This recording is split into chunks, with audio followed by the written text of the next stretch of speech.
Assalamu alaikum students. In previous lecture we solved exercise 5.2 question number 4 part 1 and part 2. But from now to onward we will go on smart syllabus. Government ने एक smart syllabus issue किया है, उसके मुताबिक आप लोगों ने question सारे करने हैं, लेकिन उनके कुछ पार्ट्स उन्होंने स्किप कर दिए हैं। तो हम ज्यादातर कोशिश करेंगे हम सिर्फ वही पार्ट्स करें जो आपके स्मार्ट सिलेबस में दिए गए हैं, लेकिन बाज दफा उन पार्ट्स को समझने के लिए हमें कोई प्रीवियस एक या दो पार्ट अगर करने भी पड़े तो मैं आपको मेंशन कर दूंगी कि ये पार्ट आपके सिलेबस में, स्मार्ट सिलेबस में मौजूद नहीं है। और अगर मुझे और वैसे भी आप लोगों को स्मार्ट सिलेबस इशू कर दिया गया है, तो आप भी वहां से देख के अपनी बुक्स पे जो जो पार्ट्स उन्होंने हाईलाइट किए हैं आप भी उनको टिक कर लें या हाईलाइट कर लें। आप लोगों ने एग्जाम्स में सिर्फ वही पार्ट जो है उन पे फोकस करना है, क्योंकि आपका पेपर चाहे वो स्कूल का हो चाहे वो बोर्ड का हो, वो उन पार्ट्स में से आएगा। लेकिन समझने के लिए हो सकता है कि मैं आपको कोई और उसके जो पार्ट्स मेंशन नहीं है उनमें से कोई करवा दूं। तो क्वेश्चन नंबर 4 का पार्ट 1 और पार्ट 2 हमने पिछले लेक्चर में किया था, लेकिन वो आपके स्मार्ट सिलेबस में इंक्लूड नहीं है। लेकिन अगर आपको वो समझ आ गई है तो इसके ये क्वेश्चन नंबर 4 का पार्ट 3 और पार्ट 5 जो है वो आपके स्मार्ट सिलेबस में है। तो हम क्वेश्चन नंबर 4 का पार्ट 3 स्टार्ट करते हैं। क्वेश्चन नंबर 4 के पार्ट 1 और 2 में हमने क्या किया था, हमारे पास इस तरह करके इक्वेशन थी, हमने उसमें से जो कॉमन आ रहा था x² + 5x इसको लेट किया था y के, और उसके बाद आपने एक इक्वेशन बन गई थी, उसमें आपने उसकी y की वैल्यू निकाल के बाद में y की वैल्यू को वापस कर दिया था। लेकिन अगर आप इसके थर्ड पार्ट में देखें तो अब उसने आपको वैल्यूज जो है वो फैक्टर्स के फॉर्म में दी हुई हैं। इस तरह के क्वेश्चंस को सॉल्व करने के लिए हमने असल इसमें होता है कि आपने अपनी इस इक्वेशन को इस तरह अरेंज करना है कि आपके पास वही क्वेश्चन नंबर 4 के पार्ट 1 या पार्ट 2 की तरह कोई ना कोई वैल्यू कॉमन आए ताकि हम उसको लेट कर सकें। अब अगर आप देखें हम इन दोनों का पेयर बनाते हैं तो 3 और 2 5 होते हैं, और अगर इन दोनों का पेयर बनाते हैं तो 5 और 4 9 होते हैं। इसका मतलब ये पेयर ठीक नहीं है। अगर आप देखें 4 और 2 6 होते हैं और 5 और 3 8 होते हैं, तो इसका मतलब है ये पेयर भी ठीक नहीं है। अगर आप देखें 3 और 4 7 होते हैं और 5 और 2 7 होते हैं, इसका मतलब ये पेयर आपके पास बन सकता है, यानी ये वाला और ये x + 2 और x + 5। तो सबसे पहले आप अपनी क्वेश्चन को, ये जो आपको फैक्टर्स दिए हुए इनको हम अरेंज करेंगे। अरेंज में x + 2 और x + 5 को इकट्ठा लिखेंगे,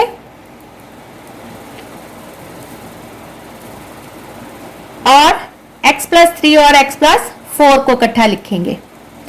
अब अगर आप इनको मल्टीप्लाई करेंगे तो आपकी क्वेश्चन नंबर 4 के पार्ट 1 की तरह कोई चीज सेम आएगी। मल्टीप्लाई करते हैं x को x से x², फिर x को 5 से 5x, फिर इस x को जो है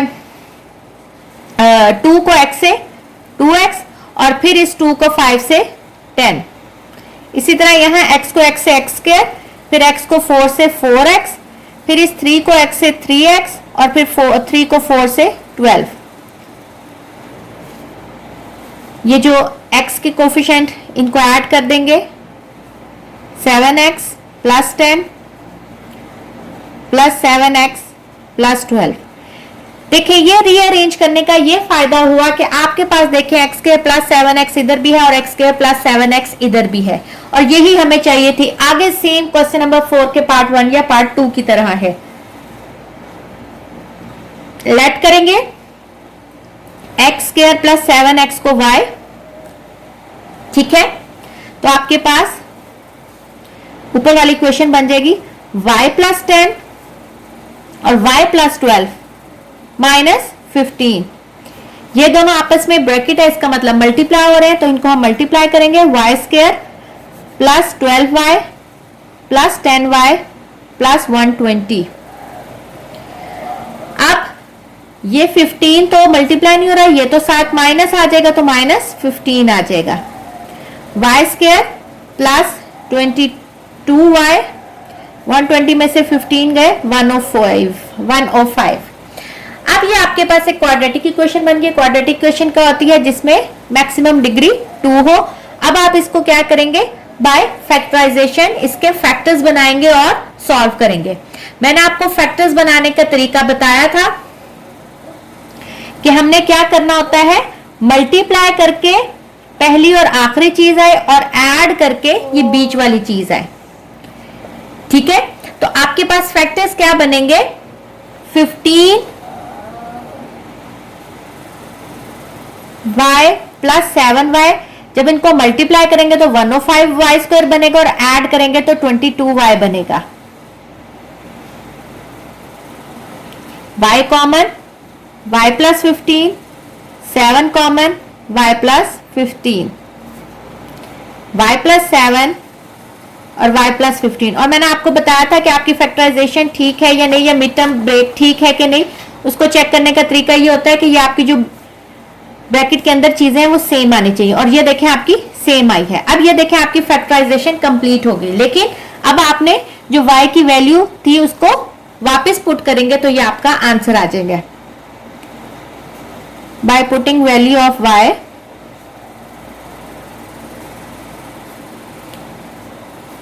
तो हमारे पास क्या आएगा? y किसके बराबर था? X square plus 7x plus 7, और दूसरा बन जाएगा x square plus 7x plus 15। तो ये आपके पास रिक्वायर्ड आंसर आ गया आपकी गिवन इक्वेशन का। इसका जो फोर्थ पार्ट है वो आपके सिलेबस में नहीं है, तो वो हम नहीं कर रहे। अब हम इसका फिफ्थ पार्ट करते हैं।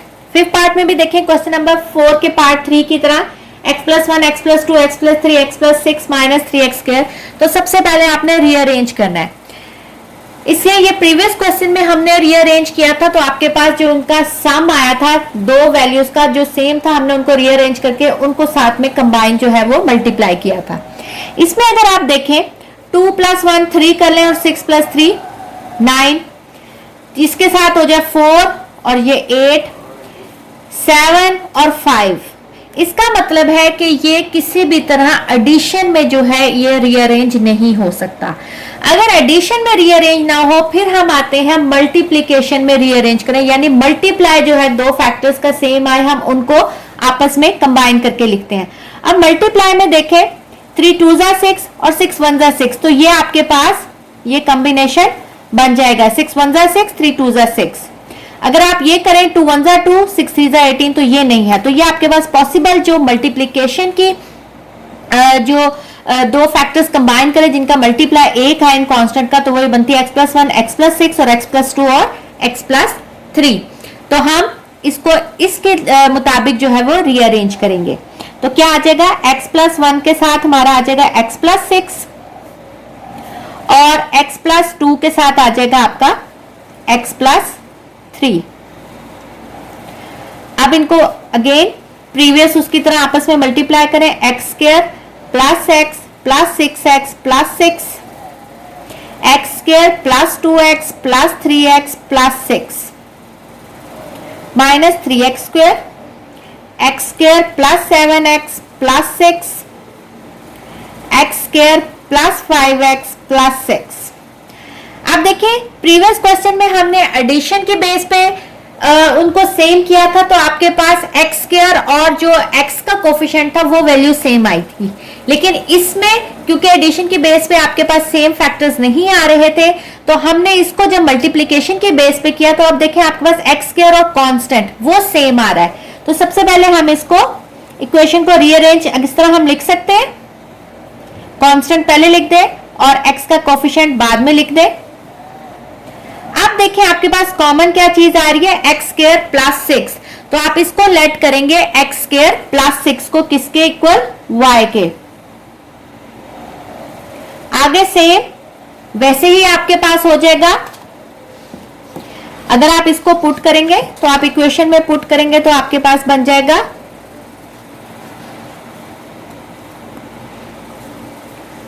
y प्लस 7x और y plus 5x minus 3x square. हमने x स्क्वायर प्लस 6 की जगह क्या लिख दिया? y। तो ये y प्लस 7x और y प्लस 5x और माइनस 3x स्क्वायर जो आपके पास इक्वेशन में गिवन था। अब इनको आपस में मल्टीप्लाई करें, y square 7xy 5xy 21x 7 5 35 x square. इसमें से ये माइनस करें, पहले इनको ऐड कर ले, 7 और 5 आ जाएगा 12 और 35 में से 3 गया तो आपके पास आ जाएगा 32। साइन बड़ी वैल्यू का आता है।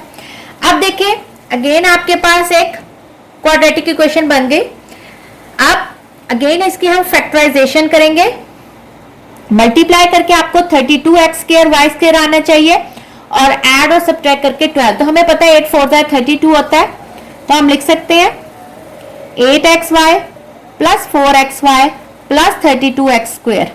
अब देखिए इनको ऐड करें तो 12xy बनता है और इनको आपस में मल्टीप्लाई करें तो 32x स्क्वायर और y स्क्वायर बनता है।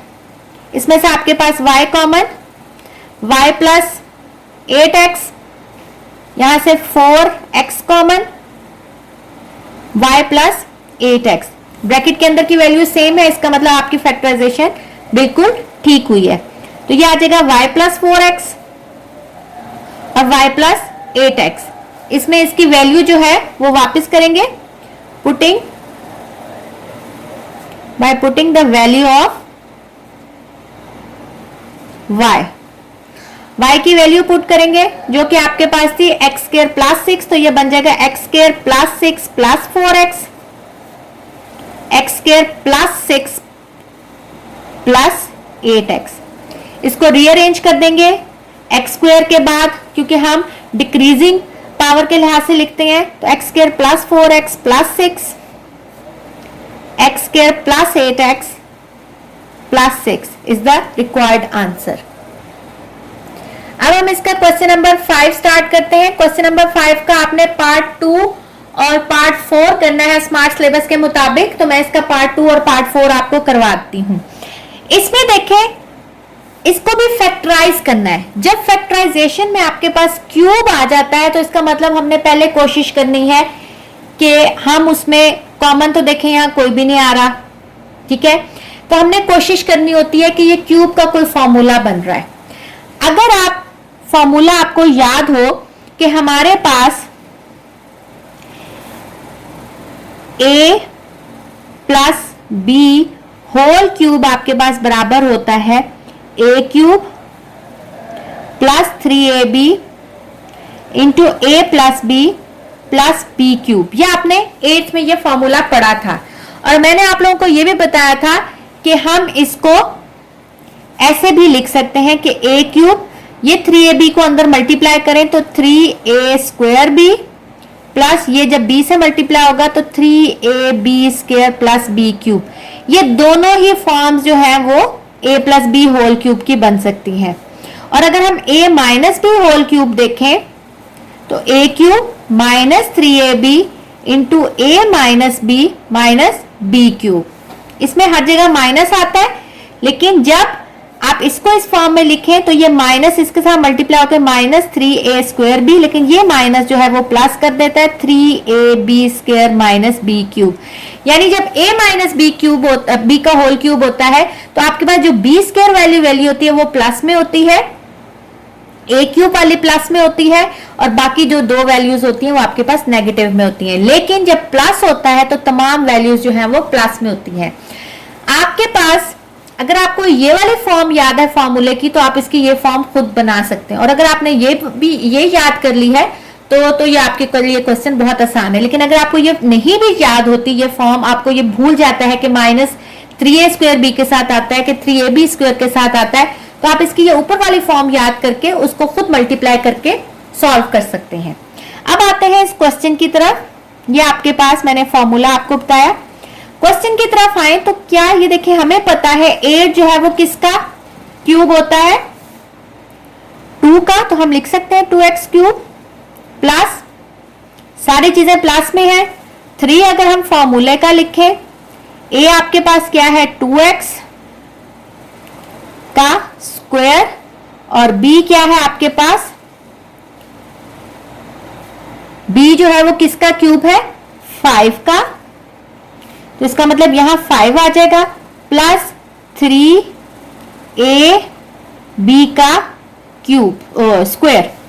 तो देखिए ये आपका फॉर्मूला यही बन रहा है, A cube plus 3a square B plus 3ab square plus b cube.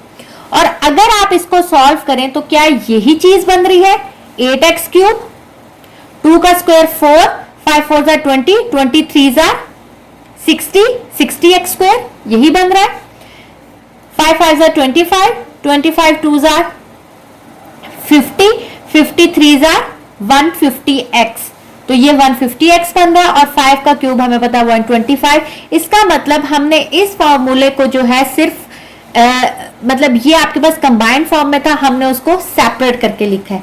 तो इसका मतलब है अगर आपकी ये साइड बन गई है तो ये इसकी इस साइड के बराबर होगा, तो हम इसको लिख सकते हैं a प्लस b का होल क्यूब, और यही आपके पास रिक्वायर्ड आंसर है। यानी आपने इसकी फैक्टराइजेशन की है, आपके पास फॉर्मूला खुला हुआ था, आपने उसको बंद करके लिखा है। और इसकी फैक्टराइजेशन की पहचान ये है कि अगर ये क्यूब में हो तो हम देखते हैं कि इसमें क्यूब का कौन सा फॉर्मूला लग रहा है। एक ये क्यूब का फॉर्मूला है, एक क्वेश्चन नंबर 6 में भी क्यूब का फॉर्मूला आएगा, वो जब हम क्वेश्चन नंबर 6 स्टार्ट करेंगे तो वो वहां मैं आपको बताऊंगी। अब हम इसका क्वेश्चन नंबर 5 का पार्ट 4 करते हैं जो आपके स्मार्ट सिलेबस के मुताबिक है। अब देखिए क्यूब का फॉर्मूला और हमें लग रहा है कि ये क्यूब का फॉर्मूला आपका खुल रहा है, तो सबसे पहले हम इसको खोल के लिखते हैं। 8 किसका क्यूब है, 2x का, माइनस 125 किसका क्यूब है, 5 का, माइनस 3 अगर हम फॉर्मूले का लगाएं, a क्या है 2x का स्क्वायर, क्योंकि x का स्क्वायर है इसका मतलब 2x का स्क्वायर आएगा, और y आपके पास क्या है 5y प्लस 3, a क्या है, एक दफा x है इसका मतलब ये y का स्क्वायर है यानी 5y का स्क्वायर। अब आप देखें मैंने आपको ये वाला फॉर्मूला बताया था कि 3a स्क्वायर b के साथ माइनस है, देखें 3a स्क्वायर b के साथ माइनस है और 3ab स्क्वायर के साथ प्लस है। जहां a का स्क्वायर है उसके साथ माइनस है और जहां b का स्क्वायर है उसके साथ प्लस है, और b क्यूब इसके साथ भी माइनस है, इट्स मीन। और अब हम चेक करते हैं क्या हमारी वैल्यू सेम है, 2 2 जा 4, 4 3 जा 12, 12 5 जा 60, तो ये बन रहा है 60x स्क्वायर y। इसको चेक करते हैं 25, 25 2 जा 50, 53 जा 150 एक्स वाई स्क्वायर, तो इसका मतलब ये बिल्कुल ठीक है। तो अगर आपके पास ये फॉर्मूले की एक साइड बन रही है तो हम इसको फॉर्मूला को बंद करके यानी, और अब ये माइनस वाला फॉर्मूला तो हम इसको लिख सकते हैं a माइनस बी का होल क्यूब, यानी फॉर्मूला क्या था, यहां मैं आपको नीचे फॉर्मूला भी लिख देती हूं, a minus B whole cube बराबर है a cube minus 3a square b plus 3ab square minus b cube. और यही आपके पास चीज थी, b क्यूब इसमें अगर पहले लिख दिया बाद में लिख दिया इससे कोई फर्क नहीं पड़ता। तो ये आपके पास रिक्वायर्ड आंसर आ गया है गिवन इक्वेशन की फैक्टराइजेशन का।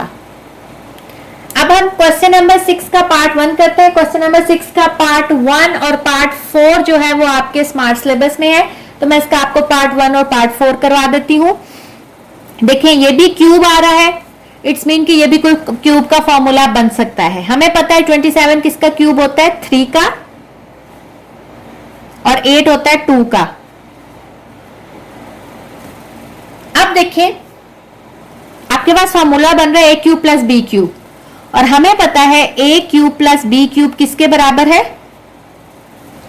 a plus B a square minus A B plus B square. और अगर a cube minus B cube होता है तो उसके अगर यहां माइनस हो तो पहले माइनस आता है और बाकी सारा प्लस में होता है, लेकिन अगर यहां प्लस हो तो माइनस ए बी होता है, बाकी सारा प्लस में होता है। तो ये देखेंगे आपके पास प्लस में है, तो हम आपको फॉर्मूले की ये साइड दी हुई है, आपने इसको खोलना है, तो ये आपके पास हो जाएगा a प्लस बी a का square minus A B plus B का स्क्वायर। सिंप्लीफाई करेंगे, 3 का स्क्वायर होता है 9 minus 3 2 6x plus 4x square. तो ये आपके पास रिक्वायर्ड फैक्टराइजेशन होगी है। और हम अमूमन अपने आंसर को x की डिसेंडिंग उसमें लिखते हैं पावर में। तो अगर हम इसको रीअरेंज भी कर दें तो कोई फर्क नहीं पड़ेगा, x को पहले लिख दें, यहां भी सबसे पहले x की स्क्वायर की, फिर x की, और एंड में कांस्टेंट की वैल्यू आए। तो इसका आंसर इस तरह भी लिख सकते हैं। आपके पास पीछे आंसर इस फॉर्म में है तो आप कोशिश करें अपने आंसर को इस फॉर्म में लिख लें। अब हम इसका फोर्थ पार्ट करते हैं। देखें क्यूब आ गया है, तो हम पता है 8 किसका क्यूब होता है, 2 का, और 125 5 का। अगेन आपके पास फॉर्मूला प्लस का है तो हम इसको प्लस में ही करेंगे। 2x प्लस 5y, उसके बाद आ जाएगा a का square minus a b plus b का square. 2x plus 5y simplify करेंगे तो आगे बन जाएगा 4x square minus 10xy plus 25y square. तो ये आपके पास पिछला क्वेश्चन जो था वो फॉर्मूले की दूसरी साइड थी, यानी फॉर्मूले की राइट हैंड साइड थी, हमने लेफ्ट बनाई थी। और इसमें आपके पास दूसरे फॉर्मूला है A cube plus B cube वाला, वो था आपके पास ए प्लस बी होल क्यूब का। तो इसमें उसने आपको लेफ्ट हैंड साइड जो है वो दी हुई है, हमने उसकी राइट हैंड साइड बनाई है। इस तरह स्टूडेंट्स आपके पास ये एक्सरसाइज 5.2 खत्म हो गई है। अब आप लोगों को स्मार्ट सिलेबस की वजह से आप लोगों के लिए जो प्रैक्टिस करने वाली क्वेश्चंस हैं वो बहुत कम रह गए हैं, लेकिन आप लोगों ने उतनी ही ज्यादा मेहनत करने की आपको ज्यादा जरूरत होगी, क्योंकि अब आपके पास सिलेबस कम है तो आपकी मेहनत ज्यादा होनी चाहिए ताकि आपके फुल मार्क्स आए। ओके स्टूडेंट्स, टेक केयर, अल्लाह हाफिज।